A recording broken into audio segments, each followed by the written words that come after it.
You're so good with technical things, which is awesome. I don't know.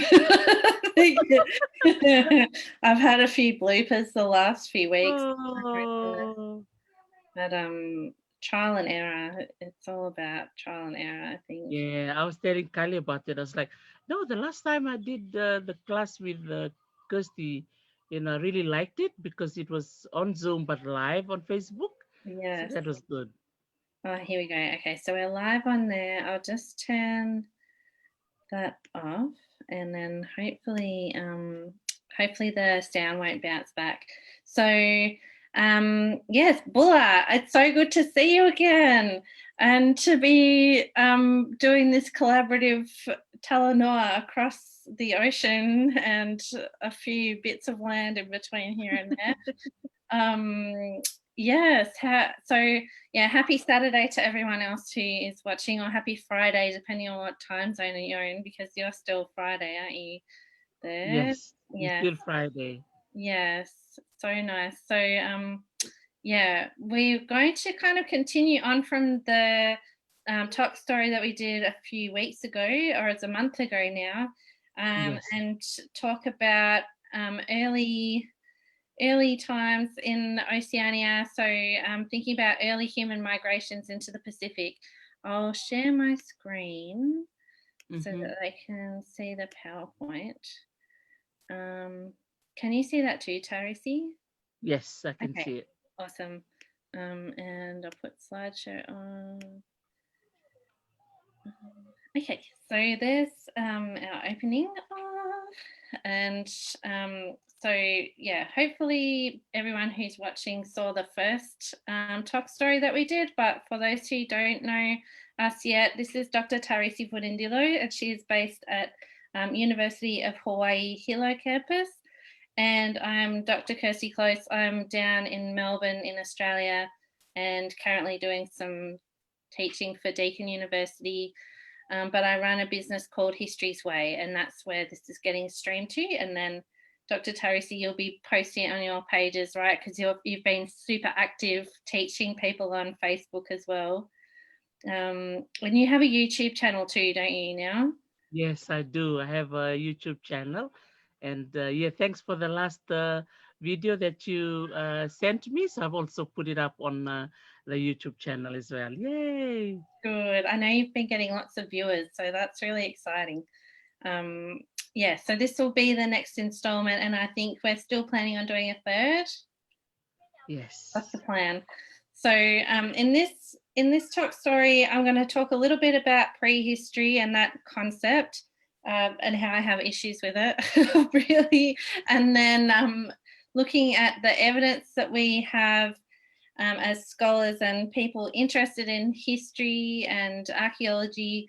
Looking at early human migration into Oceania. So a lot of it is about theories that people have put forward so that we can understand what happened.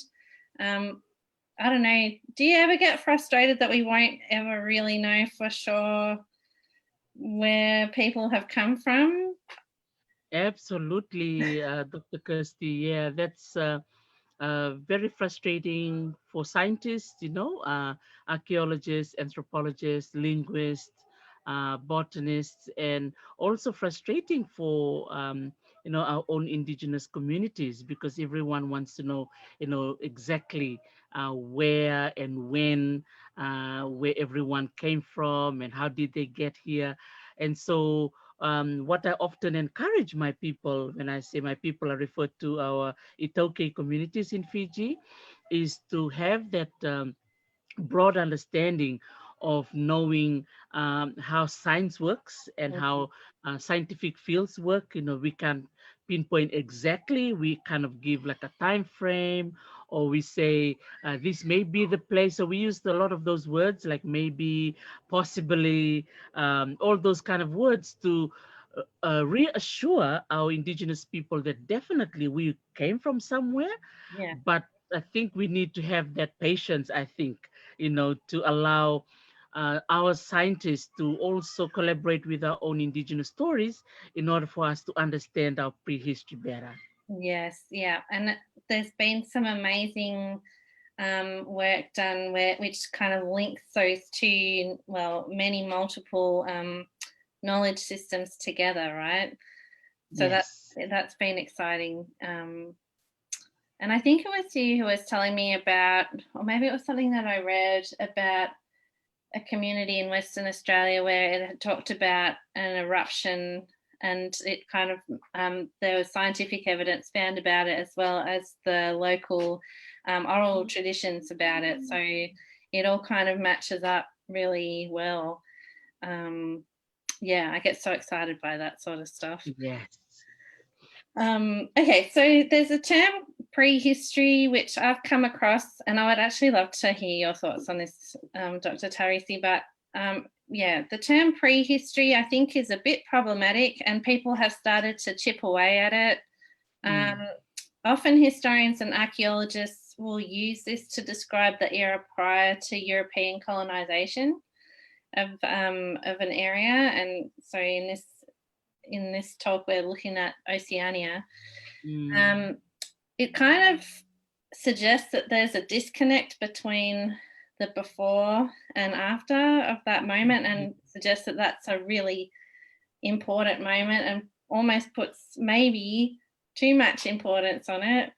So that's one of my issues with it, because there's all this stuff that goes on that flows, and Europeans are just one part of the story, you know.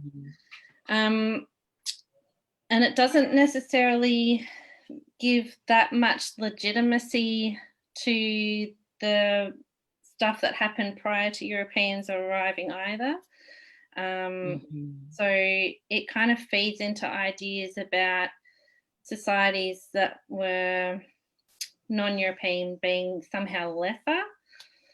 And so historians have started to talk about the deep past more, and show that there's a bigger picture of human histories. Is this something that you've been thinking about as well? Absolutely, Dr. Kirstie.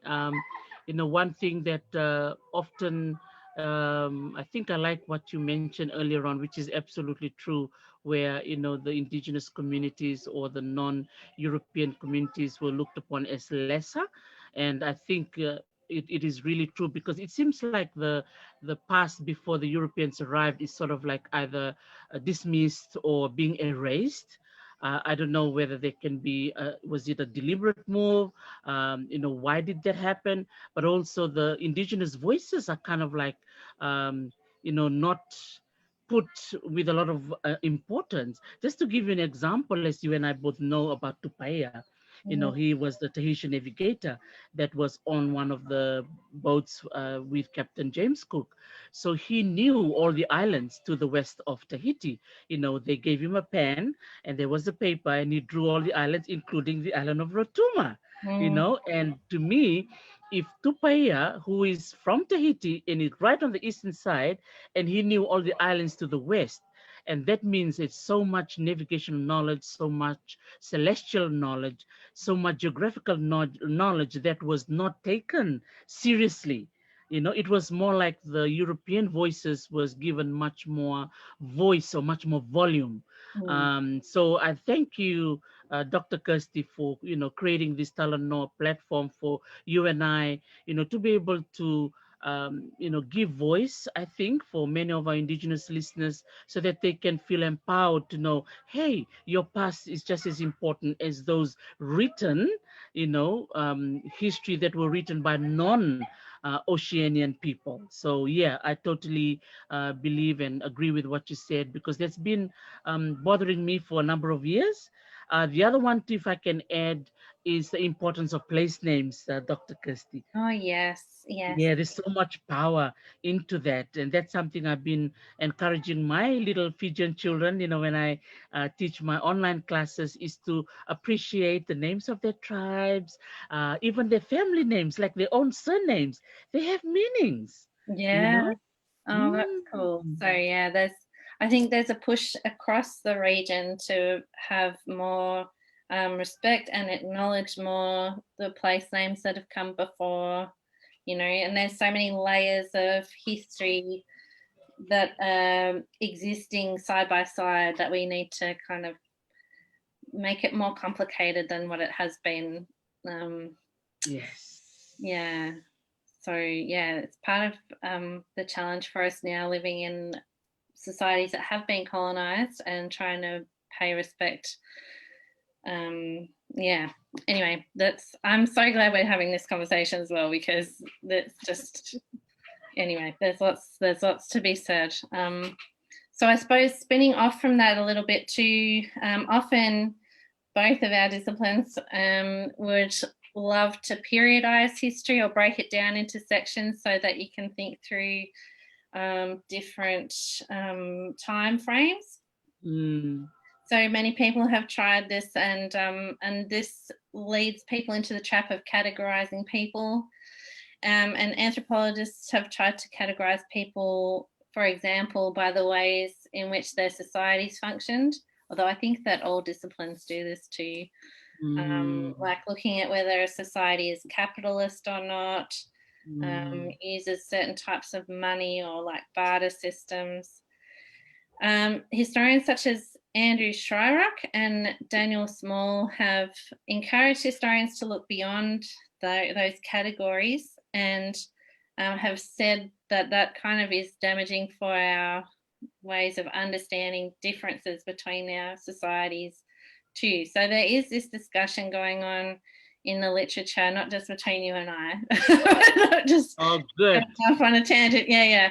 So I was looking into this. I should also say, like, I know I've said this to you, but these are slides that I've used when I've been teaching for Pacific Adventist University in Papua New Guinea. So these are kind of going to lead us into discussions that focuses a lot on PNG, but hopefully we can expand out. I'm so glad you've talked about Tupaya, because he's amazing. So yeah, this is just an example of how history has been categorized previously. There's the prehistory, ancient, medieval, early modern, and modern. I've just been watching Game of Thrones for the first time, Tarisi, so I just feel like even though it's all fantasy stuff, I feel like I'm in a medieval mind frame. But anyway, just that's not important. And then we've got nomadic societies, agricultural and industrial too. Those are another forms of categories that have been used.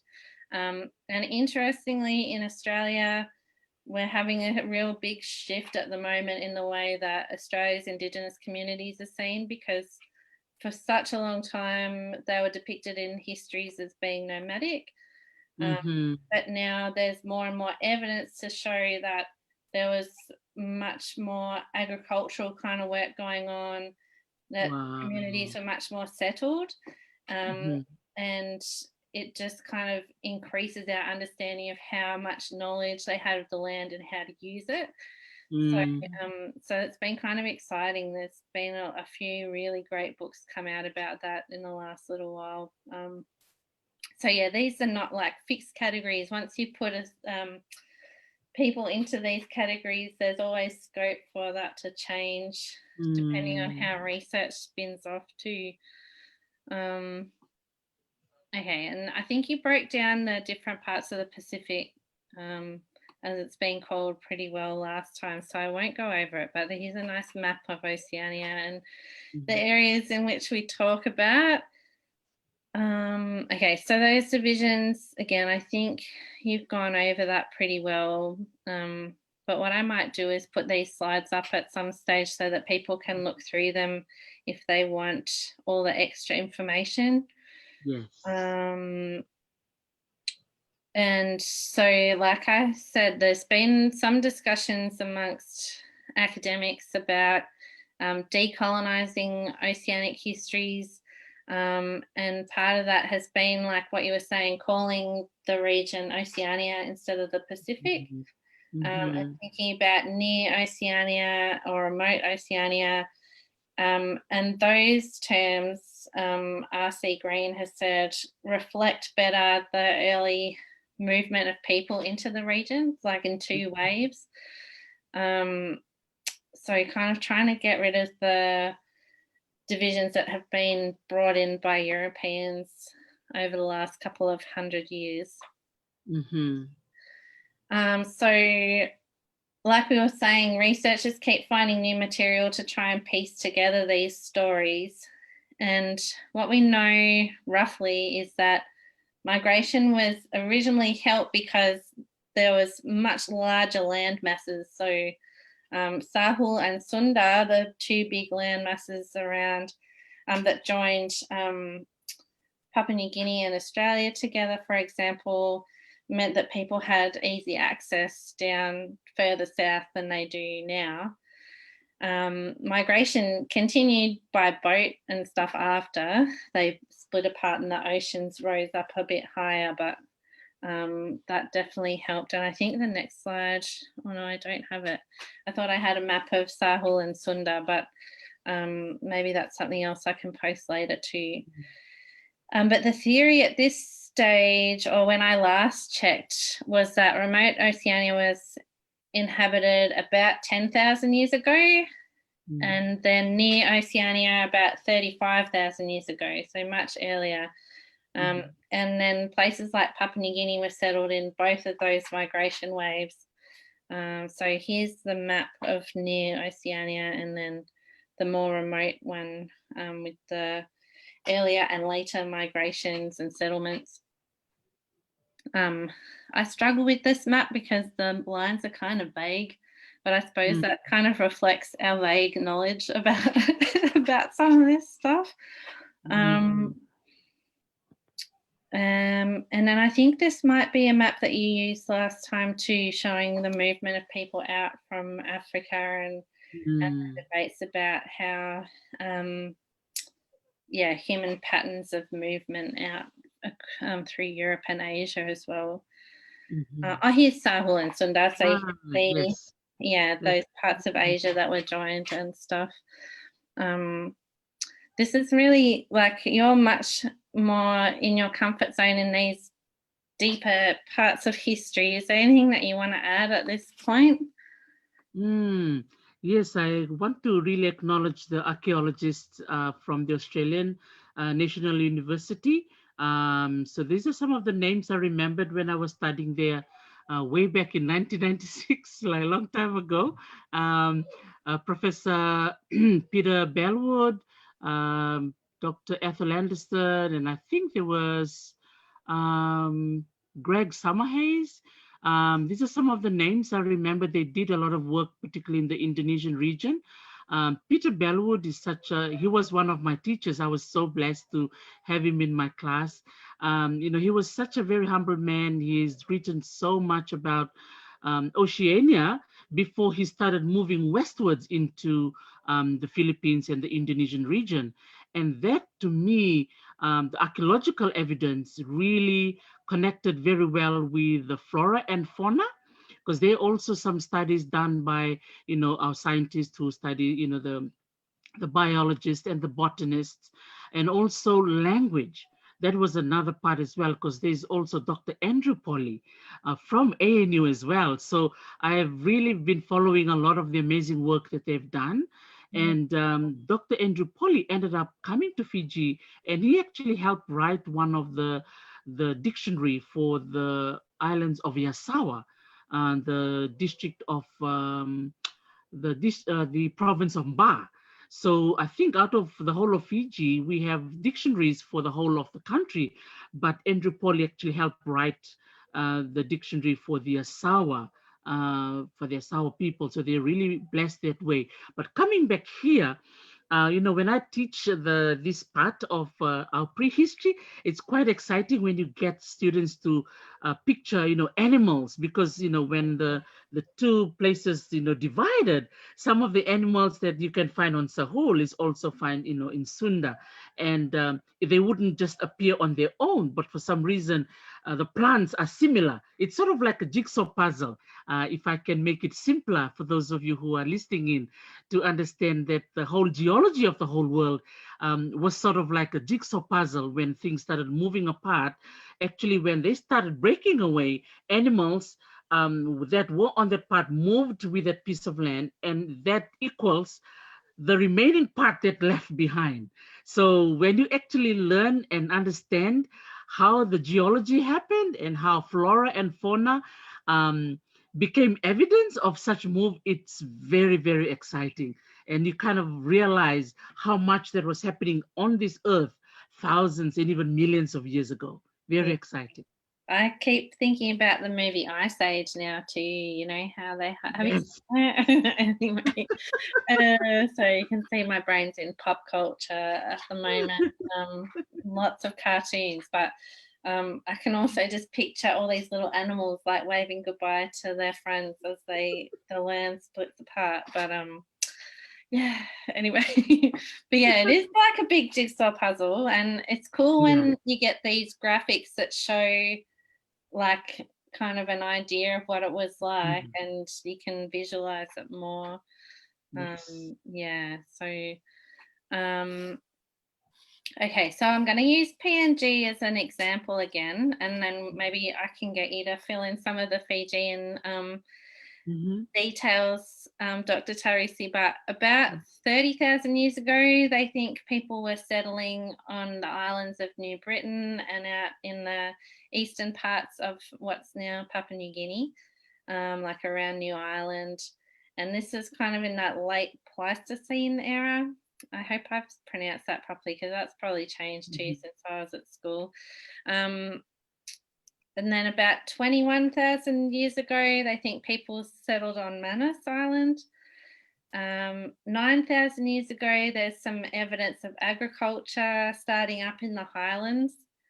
And then this is where it gets exciting for me, because it's starting to think about specific trees and plants and stuff, which I know you would love as well. But betel nut was around 5,800 years ago, and then there's signs of trade in bird of paradise skins and sugarcane as well, traded with Asia. And then another thing you'll know a lot about is 3,500 years ago with Lapita Pottery from the north coast, and then sweet potato introduced into the highlands, I think about 400 years ago. So what do you remember the kind of time frames with Fiji? Yes. So for Fiji, particularly the Lapita pottery, so around 3,000 years ago, was the evidence, or the radiocarbon dating that came back through the work by Dr. Simon Best on the island of Lakemba, the work done at the Singotoka Sand Dunes, as well as in Natanuku in Ba, and also when we worked in Yasawa on the island of Waya. We also found Lapita on Waialae, like the smaller wire, and very interesting to see. So for Fiji, the archaeological times went back to the Lapita pottery findings that you see there. So definitely you can see that we are much, much younger, geologically speaking, and archaeologically speaking, compared to Papua New Guinea. But one thing I want to highlight here is going back to the 9,000 years ago with agriculture, because from a geological timeline, that's the Holocene period. Yeah, so you mentioned the Pleistocene, and then the next one for 10,000 is Holocene. And that was sort of when they start talking about the Little Ice Age, and how, the world started, from the Ice Age era, it started warming up. And to me, it makes sense. So if you look at it straight after that, 1,000 years later, agriculture, started to develop. So definitely for plants, it needs the right climate, the right type of soil. You need proper rainfall in order to have agriculture, revolution to actually take place. And Papua New Guinea, definitely through the Cook site in Papua New Guinea, which is actually the first World Heritage Site of the region that is registered under UNESCO. So yeah, so that's really, really exciting there, Dr. Kirstie. Yeah, oh, for sure. I don't think I've actually got anything about the Cook site here, but oh man, yeah, you would have a lot to say about it. I think we've talked about it in the past. It is exciting. And then I'm glad you included it there with that 9,000 years bracket that is there. Yeah, for sure. And then maybe in the next talk story, we can talk about Levuka as well. Yes. Another ripper. Yes. And so one of the books that I read when I was working up these slides was one by John Waiko, who's written the history of Papua New Guinea. He's such an amazing person, and if you've ever heard him present, he's an amazing presenter as well. He scared me once because he started singing right in my face at the start of a presentation, and I was not expecting it at all. But anyway, very interesting. So he has referred to Les Grube's work on the Huon Peninsula and looked at these wasted axes. And they use luminescence dating with these ones. I know you mentioned radiocarbon dating. So do you want to explain what the difference is for people who are not so sure? Yes, absolutely. So for those of you who are listening in, the radiocarbon dating depicts or is the evidence of the presence of carbon in many of the artifacts that we excavate. So that would include, charcoal, human bones, rocks and adzes and shell ornaments. So things that were mainly, living things that would definitely have carbon present in them. So many of the archaeologists, if they had worked in Papua New Guinea in this case, they would put samples of things that they find, whether it's rock samples or human bone samples or charcoal samples, and then they send it to a laboratory. So normally the labs, they do all the analysis. So if any of you watches CI, criminal investigation, I always do. My family know I love watching that. And then anything documentary that has mystery in it, I love watching them. And so you'll see, when they do the CI or criminal investigation, they take all this DNA testing, they take it to special labs. So very, very similar. So it's quite exciting, when the lab results are sent back and then they try and give a time frame of how long a place has been inhabited. So yeah, a lot of work done in the field. So we have to make sure when you're working in the field that the whatever sample that you are bagging, putting into bags and labeling them, should not be contaminated. So you might be thinking, oh, what does contaminating mean? That means if you're a smoker, you are not allowed to be standing near where they are actually taking samples, because that can contaminate the samples that you're taking. Yeah, very interesting. So normally we will always tell those who want to smoke to go far away so that we can be able to do the bagging of, stone adzes and charcoal and bones and shells, things like that. I would never have thought of that, but of course that would be an issue. Yep. Thankfully, I'm not a smoker, so that would not be, I would not get into any trouble with you on that. Okay, so a little bit more about betel nut. So that last bit was about artifacts that some archaeologists have found, and then there was this guy, Pitt Rivers, who came in, he was a researcher, and he came up with his own theory about how Oceania was inhabited by looking at betel nut. And he explained it as there was parts of the Pacific that where people chewed betel nut, and then other parts where they don't, and where they are more likely to drink kava. So that was his way of explaining differences across the region. Do you have any thoughts on this? Like, do you think this is a good way to think about people migrating and why, like, the different patterns of society setting up, or not so convinced? Yeah, this is interesting, particularly when you have, anthropologists or archaeologists to come up with their own conclusion based on plants. Interesting, you mentioned about sweet potatoes. Again, it was very debatable in archaeological conferences. Sometimes, even archaeologists, they have confrontations among themselves, because one will be saying, no, sweet potatoes came from South America. And then someone else said, no, it came from, Asia. So on the other side of of Oceania. And so, Pete Rivers, in this case, he has every right to his opinion. But, I find it interesting that, the kava culture has to come from the other side of Oceania, while he says that the build not come from the other side. There's still room to kind of contribute to this debate, and I'd love to, write maybe from a kava perspective, because now I'm a kava farmer.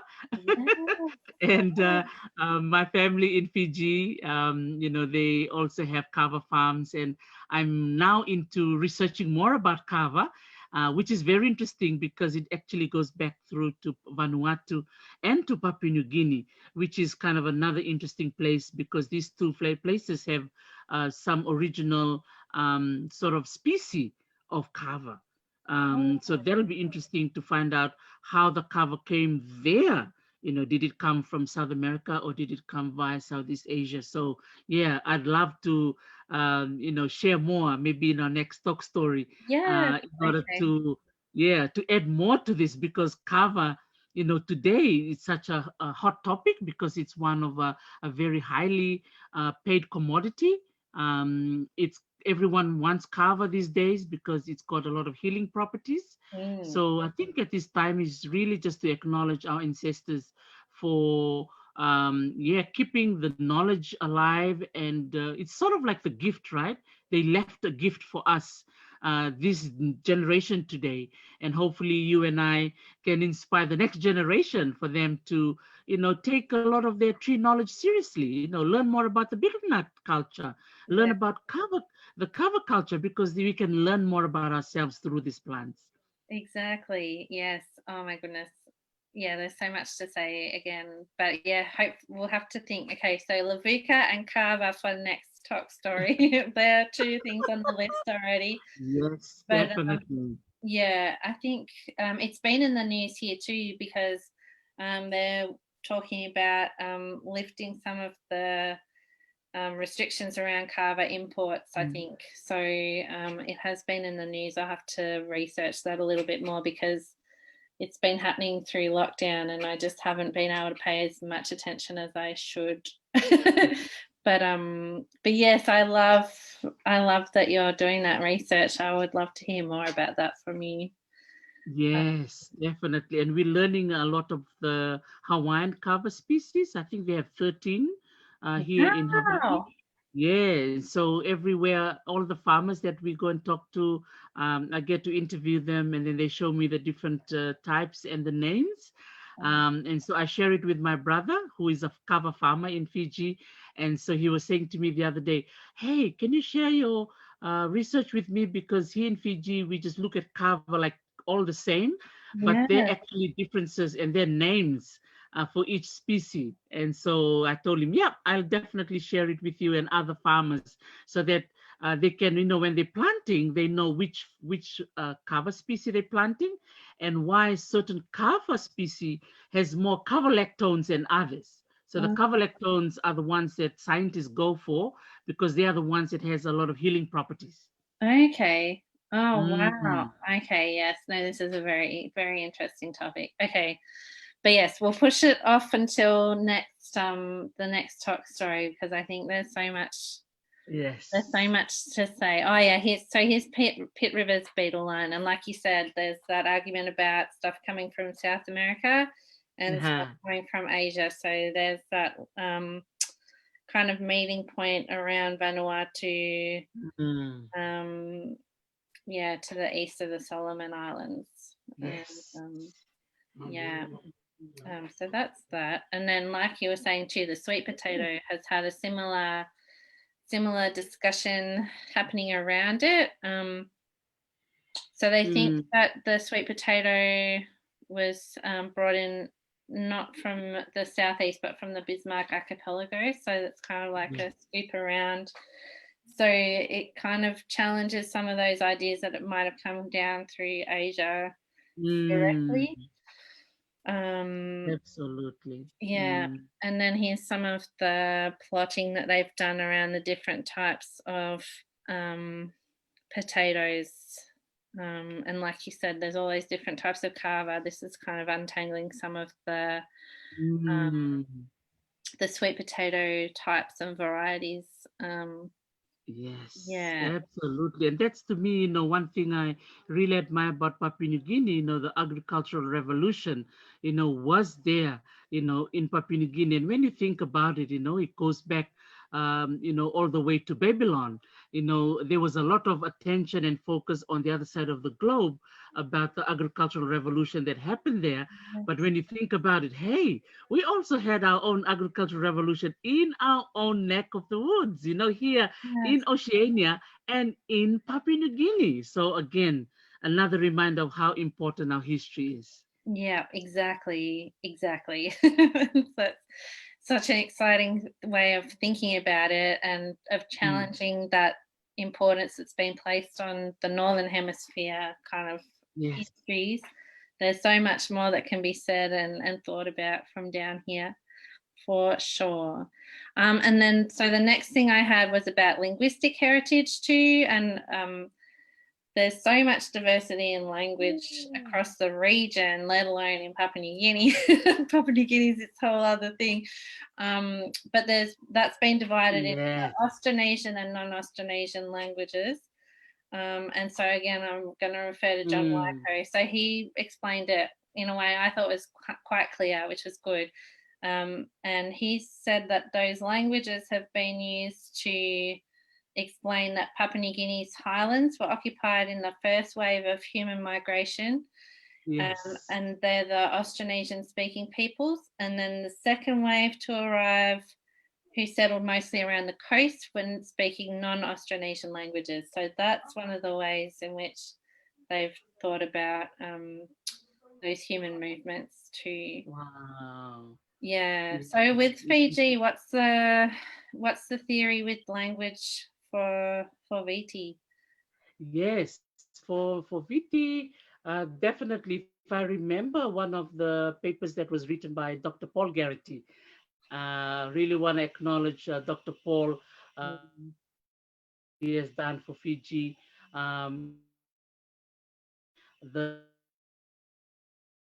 I remember in one of his maps that he actually drew a line diagonally across Fiji. So to him, there's a eastern kind of languages, and there's a western. So the western dialects or the western languages was more the older ones. And then the eastern side is more the younger one, which in a lot of ways it kind of goes with archaeological evidence as well. Because on the western side of Fiji, so that would include the provinces of Mba, Ra, Nanronga, Serua, Namosi, Netasiri. They have a older version of the languages that they use. But on the eastern side, which includes a lot of the outer islands, that would include Vanuatu and the Lau province, Kandavu.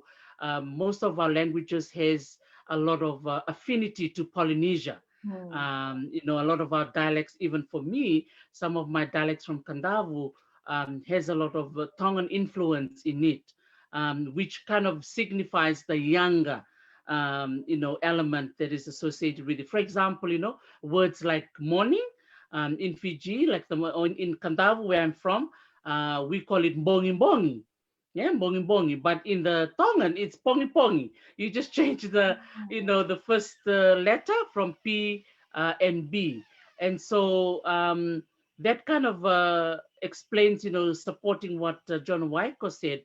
Definitely for Fiji, there are different waves of migration, which has evidence through archaeology and also through language too. Mm. That's so interesting because I haven't actually thought about it like that. I knew that there was a strong Tongan influence over the east, with Ma'afu and that kind of pre-colonial period, but Yes. thinking about the deeper history of it, I hadn't really thought about it as a sign of those human migration movements. So that's really interesting. Yes, Yeah. definitely. Yes. So for me, when you look at language, it really reaffirms with me that the region Mm-mm. Are we still running? Are you still there, Dr. Tarisi? Is it me who's dropped out or her? Tarisi? Mm-mm. I don't know if I'm still streaming. I think Dr. Tarisi might have dropped out. Oh, internet. Okay, there's just a little bit more to go. That's one of the maps that shows the different, some of the different language families in Papua New Guinea. Oh, she has gone. What a shame. Sorry, everybody. And then we're going to talk about Lapita Pottery too. Oh, here we go. Hello, are you there? Yes, I think my internet. Oh, okay. I was wondering if it was yours or mine. Yeah, I think it's mine because sometimes it goes down a little bit. Yeah. Yeah, mine has been playing up a little bit this week, so I was a bit worried. But I'm Okay. glad that you Yes, I'm came still back. here. I'm so glad you're back. Yes. I just skipped through some more slides about language and have skipped to the Lapita Pottery section because we'll have to finish soon so that we don't make everyone go to sleep or run everyone's data Okay. down and all that sort of thing. Yes. With Lapita Pottery, I know you've done work on this with your archaeological research. Do you want to talk a little bit about that? Because I think that's much more interesting than anything I could say about it. Okay, sure. Yes, so for the Lapita pottery, as you mentioned there on the screen, there it's dated to 3,000 years ago, and this was done through radiocarbon dating. So a lot of you may be wondering, how come they come up with that date? So it's through the hard work of archaeologists who've excavated a lot of sites all the way to Papua New Guinea, Solomon Islands, Vanuatu, Fiji, Tonga, and Samoa. So those are the islands that has, and New Caledonia, definitely.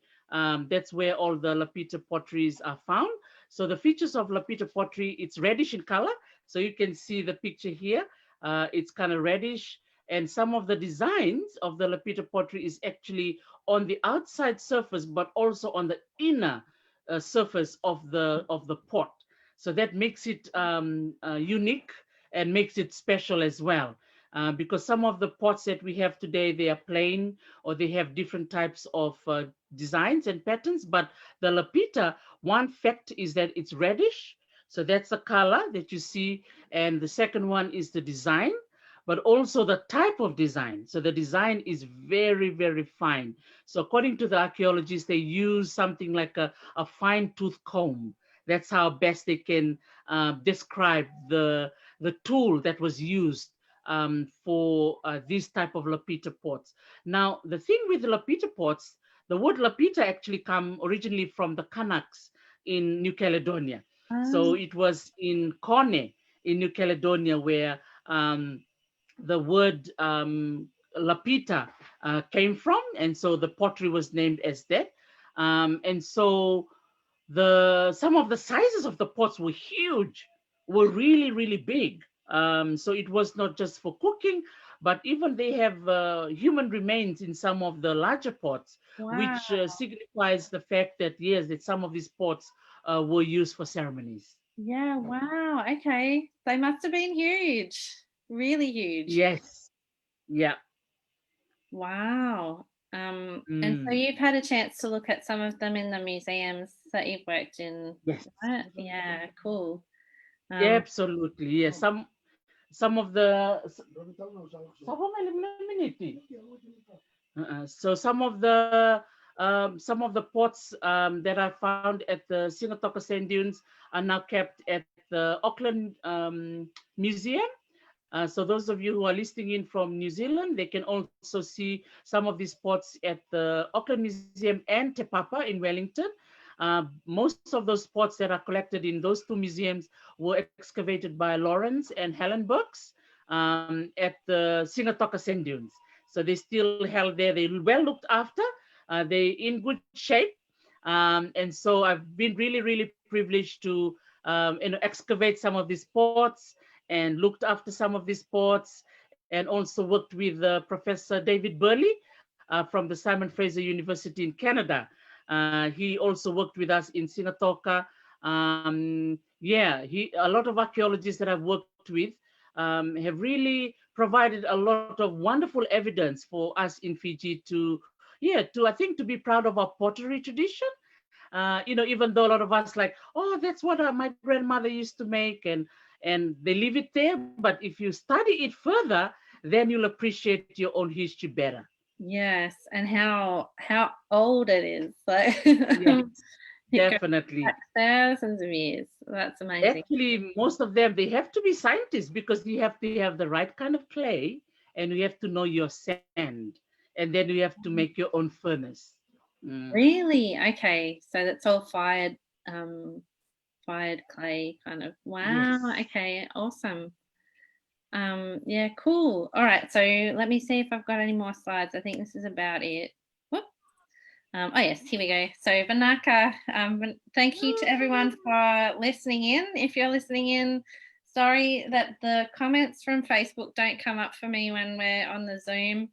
So but I'm sure if there are any there that you and I will be able to get into those later. And I'll send you the file again, Dr. Tarisi, so you can put it up on your YouTube channel, or your son can do it for you. Get him to do the clicky. Yeah. Yeah, but it's Vinaka been live. I really so, enjoyed it.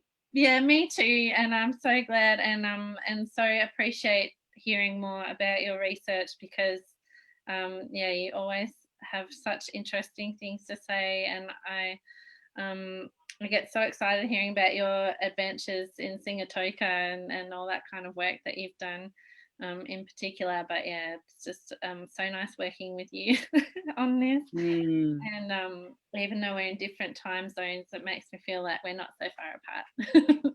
absolutely, yes. Yeah. Awesome. All right. Well, yeah, let's work out our next session, and we'll keep everyone else posted as well.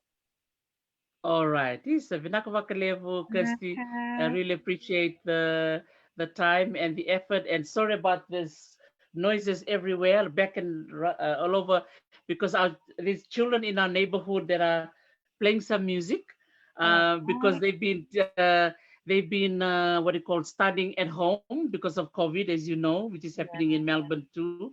So I had to close the window. And then my family, they're calling me because they want me, all of us, to go to the farm. And so I told them, Oh, just wait. I'll finish my class and then we'll all go to the farm. yeah. Oh, well, have a beautiful evening, and yeah, don't be sorry because I think if people are playing music, that's the best sound ever. The time, obviously, it's time for us to go and relax a little bit and do something nice. Oh, Vinaka Malevani, Dr. Kirstie. Vinaka, mate manda. Okay, mother.